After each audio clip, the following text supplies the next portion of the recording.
Fala pessoal, tudo bem com vocês? Estamos com mais um conteúdo, mais uma notícia para vocês. Então já deixa o like e se inscreve no canal aí que vai estar ajudando muita gente. Hoje estamos aqui com o West Sem Filtro.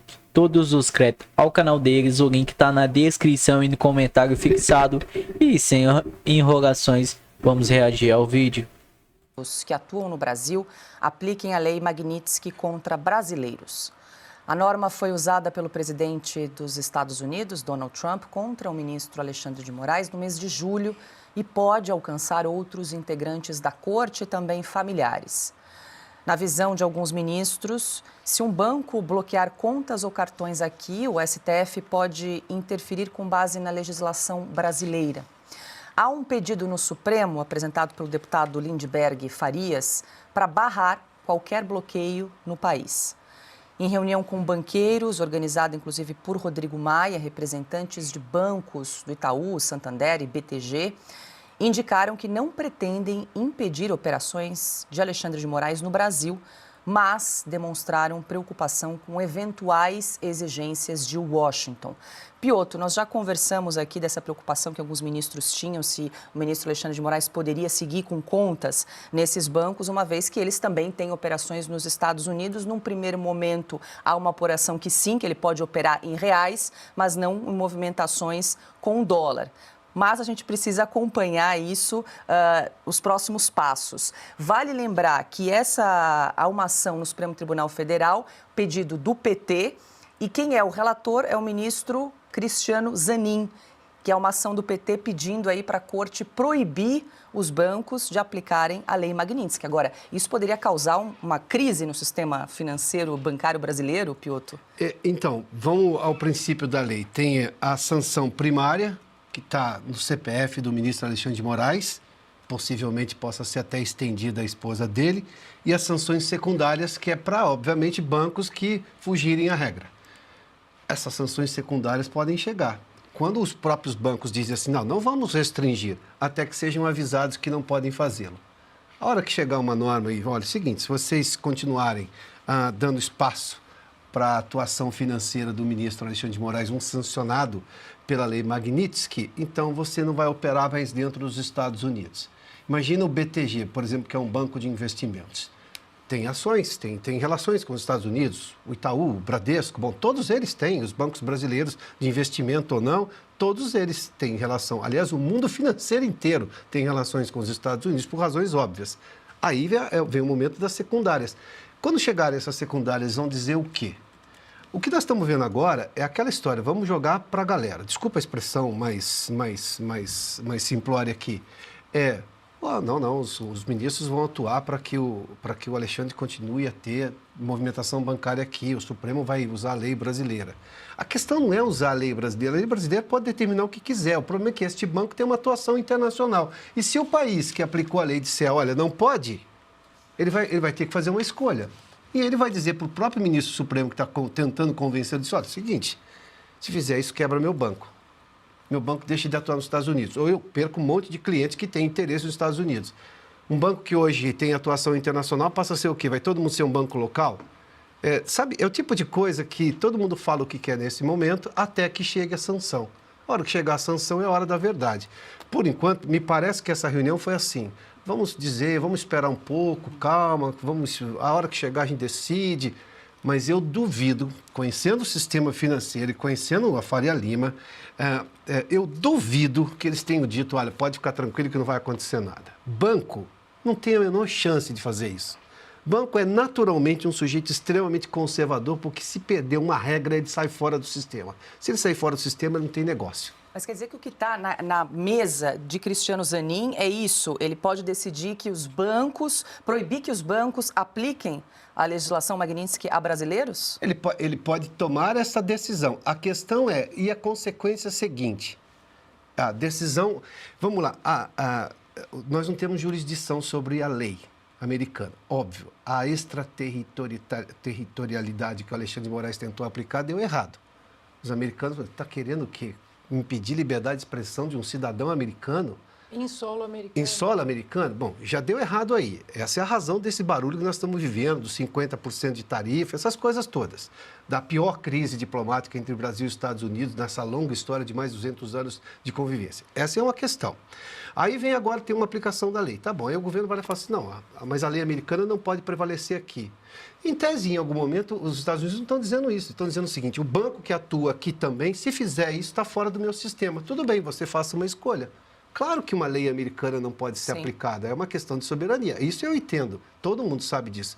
O problema é que você interage com o governo americano, interage com a economia americana. Lá sim, lá o banco vai respeitar. Então o banco de lá, que você sempre precisa de um banco lá, né? Você tem que uma operação que precisa ser espelhada lá. Esse espelho é americano, esse espelho segue a lei americana. Esse espelho não pode fugir da lei americana. Ele vai dizer, não posso trabalhar com você. Essa é a lógica de uma sanção. Como, por exemplo, a sanção que a Rússia sofreu agora na guerra da Ucrânia. A sanção, por exemplo, que eu mencionei recentemente aqui, inclusive o artigo dessa semana na Oeste, é sobre isso. Você perde a possibilidade de atuar no sistema bancário internacional. Não porque eles estão aplicando uma lei sobre os bancos russos, é porque os bancos russos não podem fazer negócio com as suas contrapartes em outros lugares do mundo. Ponto. Diga, Augusto. Os brasileiros que tiveram as contas bloqueadas poderiam abrir conta num banco americano aqui? Num banco estrangeiro qualquer? Não. Os banqueiros já disseram que vão seguir todos os códigos, aí, seguir todas as leis, aí estão subordinados. Não tem conversa. Agora, por que eles não... O nosso Alexandre de Moraes disse que eles erram, né? Seres humanos, e cometeram erros e acertos. Tá? Por que não devolve, por que não acaba com o bloqueio que permanece de tantas contas bancárias? Estão bloqueadas, nós sabemos, temos pessoas, jornalistas, amigos, profissionais competentes que nada fizeram, continuam há anos. Eles estão sem poder movimentar essas contas. Não tem como receber o dinheiro. E agora eles querem o dele. O dinheiro deles. Eles querem movimentar. Exceção para eles. Eles foram punidos por regras, que são regras estabelecidas. Bloquearam o dinheiro as contas de meio mundo. Com base em nada, arbitrariamente. Quer dizer, agora é aquilo, né? Bateu aqui na altura da cintura, você aprende a nadar. Sim. Eles vão ter que explicar. Mostra que voltam atrás. Mostrem que cometeram erros e que querem corrigir. Inclusive Deem um exemplo e não peçam a exceção. Inclusive da esposa do Eduardo Bolsonaro. O que a esposa do Eduardo Bolsonaro tem a ver com tudo isso? Filhos e parentes do Roberto Jefferson, do Daniel Silveira, todos. A garota, que é filha do Daniel Silveira, não pode movimentar a conta dela. Do Eustáquio também. Oswaldo Eustáquio. Oswaldo Eustáquio também. A filha, inclusive, teve uma ação da polícia dentro de casa, em que há uma acusação de que a polícia, inclusive, não tinha uma mulher para poder fazer revista nela. Ou seja, é uma série de coisas gravíssimas todas, né? Exato. Deixa eu aproveitar para recomendar o texto do Piotr, quem tiver mais interesse em se aprofundar sobre o sistema SWIFT. O Piotr explica com mais detalhes nessa edição da Oeste. Temos aí a edição 282, SWIFT, a sanção das sanções. E aí o Piotr explica como é que esse sistema surgiu, o que pode impactar no sistema financeiro brasileiro, caso o Brasil seja impedido, os bancos brasileiros sejam impedidos aí de usar esse sistema internacional. Essa é a sanção das sanções, que seria um banimento de todos os bancos brasileiros. É o que foi aplicado, exatamente o que foi aplicado aos bancos russos. É isso aí. Ainda, em tese, estamos bem longe disso, mas o Brasil tem escalado. Quando o Supremo diz que pode errar, mas não reconhece o erro, não volta atrás, bom, a gente não sabe onde pode parar. Bom, agora a gente vai aos Estados Unidos, que anunciaram agora, há pouco, uma nova revogação de vistos de funcionários públicos do governo do Brasil, agora ligados ao programa Mais Médicos, que existiu até o governo de Dilma Rousseff. A decisão foi anunciada pelo chefe da diplomacia americana, Marco Rubio. Abre aspas. Também estamos tomando medidas para revogar vistos e impor restrições de visto a vários oficiais do governo brasileiro e ex-oficiais da Organização Pan-Americana da Saúde, cúmplices no esquema de exportação de trabalho forçado do regime cubano. O Mais Médicos foi uma farsa diplomática inconcebível de missões médicas estrangeiras, fecha aspas. Ana, a gente traz essa declaração do secretário de Estado, Marco Rubio, que acabou de sair realmente dos Estados Unidos. Eles não vão parar. Eu acho que o sistema no Brasil ainda não entendeu o que está acontecendo. É importante salientar, se olharmos esse tweet do Marco Rubio, ele está retuitando um tweet dele de fevereiro desse ano. E no tweet de fevereiro, ele fala o seguinte, tá ali, ó, ele está retuitando uma postagem dele de fevereiro desse ano, e nessa postagem de fevereiro diz o seguinte: o Departamento de Estado também está tomando medidas para revogar vistos e impor restrições de visto a vários funcionários do governo brasileiro e ex-funcionários da Organização Pan-Americana de Saúde, cúmplices do esquema de exportação de mão de obra forçada do regime cubano. O Mais Médicos foi um golpe diplomático inconcebível de missões médicas estrangeiras. Agora, tudo isso, Paula, é uma continuação do primeiro mandato do Donald Trump, porque em 2020 ele já havia alertado os americanos e o Departamento de Estado sobre suspeitas deste programa ser usado no mundo, não apenas no Brasil, a favor do regime ditatorial cubano e numa grave, dentro de um contexto de graves violações dos direitos humanos, uma vez que grande parte dos recursos oferecidos para esses médicos, grande parte ia exatamente para o regime ditatorial, para a ditadura cubana. Eu sempre conto aqui para todos vocês o que nós testemunhamos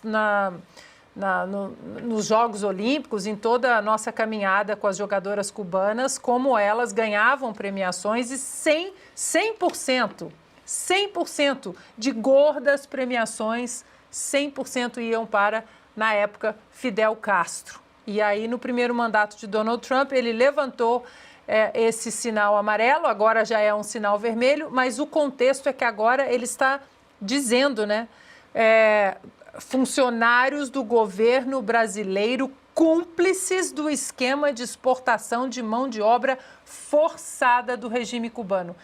Eles não entenderam ainda aqui no Brasil quem é Marco Rubio, descendente de cubanos e que entende perfeitamente as vertentes, as vísceras, os tentáculos de ditadores.